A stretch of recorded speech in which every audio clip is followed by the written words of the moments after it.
Assalamualaikum warahmatullahi wabarakatuh. Perkenalkan, nama saya Inang Musfa, NIM C1D11919. Program Studi Ilmu Pemerintahan kelas A. Langsung saja di sini saya akan menjelaskan tentang isu pertama.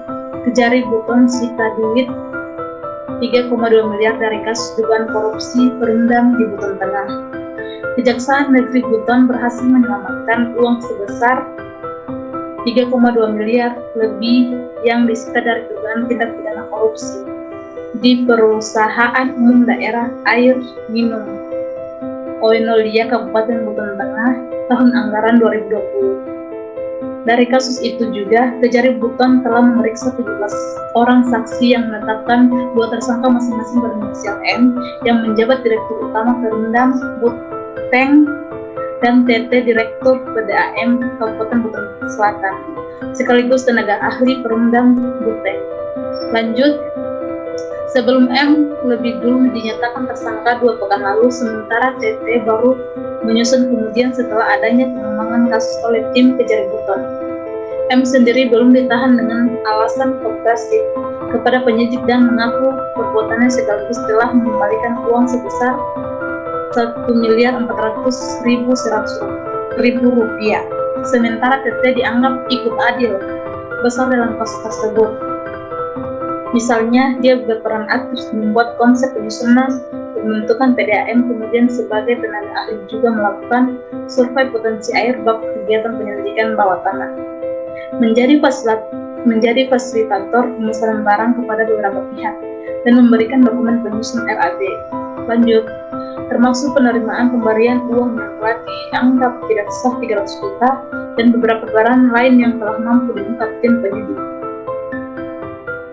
Papar Kepala Kejaksaan Buton, Ledwig Pistor, Mesak dengan saat gelar perkara di kantornya. Di samping Kepala Seksi Intel Azhar J. Orno, Kasih Pedro Siti Darmiati, dan tim penyidik lainnya. Kejari juga memastikan pihaknya bekerja profesional,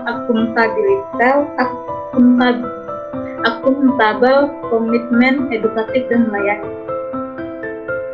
Saat ini tim masih terus bekerja untuk mengungkap apakah ada pelaku lain kasus tersebut, meski ia tak menapik akan ada tersangka lain.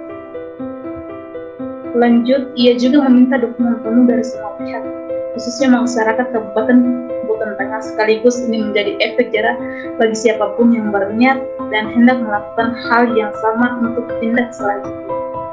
Korupsi menurut saya. Jadi di sini saya akan menjelaskan korupsi menurut saya.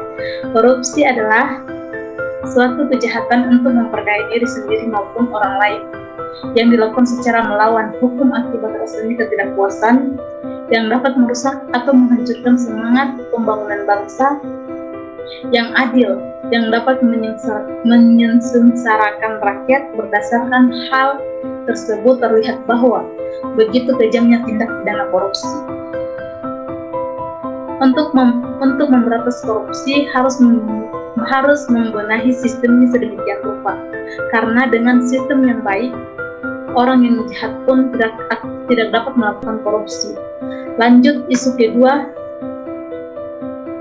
kedua, Hasanuddin Ibrahim ditahan KPK. Begini cerita soal korupsi pupuk di Kementan.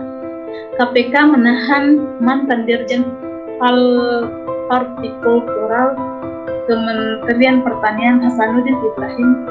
Dia merupakan tersangka kasus dugaan korupsi pengadaan pupuk hayati untuk pengendalian organisme pengganggu tumbuhan. Upaya pelaksanaan penahanan tersangka pada penyidik perkara mengadakan pupuk hayati di Kementerian Pertanian tahun 2016 merupakan komitmen nyata KPK untuk menyelesaikan setiap tunggakan perkara. Hasanuddin telah ditetapkan sebagai tersangka pada Februari 2016 bersama Sutrisno dari pihak swasta, Direktur Utama PT Hidayat Nur Wahana, dan mantan pejabat pembuat komitmen PPK Dirjen Hortikultural Kementerian Pertanian Eko Mardian. Lanjut, menurut Karyoto, penahanan tersangka Hasanuddin bertujuan agar penegakan hukum tindak pidana korupsi dilaksanakan secara tuntas dan para pihak terkait segera mendapatkan kepastian hukum. Terkait kasus yang menjerat Hasanuddin, ia mengatakan bahwa pengadaan barang dan jasa menjadi salah satu faktor KPK dalam pemberantasan korupsi. Mengingat tingginya tingkat risiko besarnya anggaran serta asas manfaat bagi masyarakat luas, KPK sangat prihatin. Korupsi pengadaan pupuk ini mengakibatkan terganggunya produktivitas sektor pertanian menjadi tumpuan pembangunan ekonomi agraris. Lanjut, KPK menduga atas perbuatan tersangka Hasanuddin mengakibatkan kerugian keuangan negara sekitar 12,9 miliar rupiah dari nilai proyek 18,6 miliar rupiah.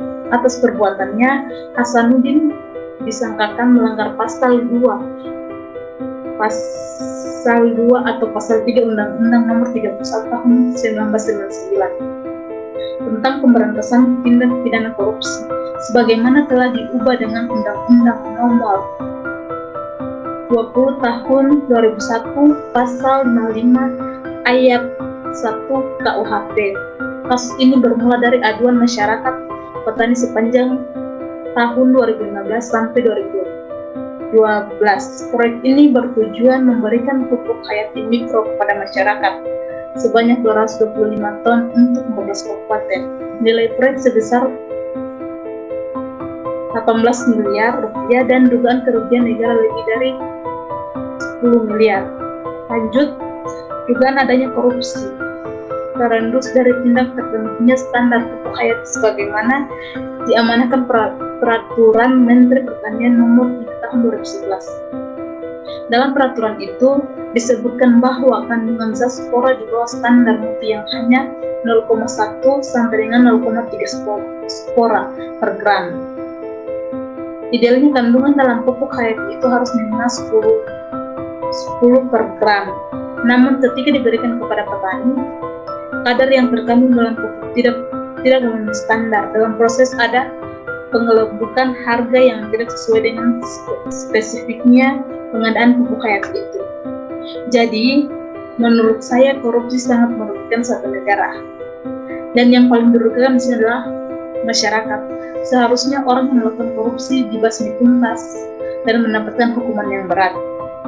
Jadi itulah penjelasan dari saya, lebih dan kurangnya mohon dimaafkan. Wassalamualaikum warahmatullahi wabarakatuh. Terima kasih.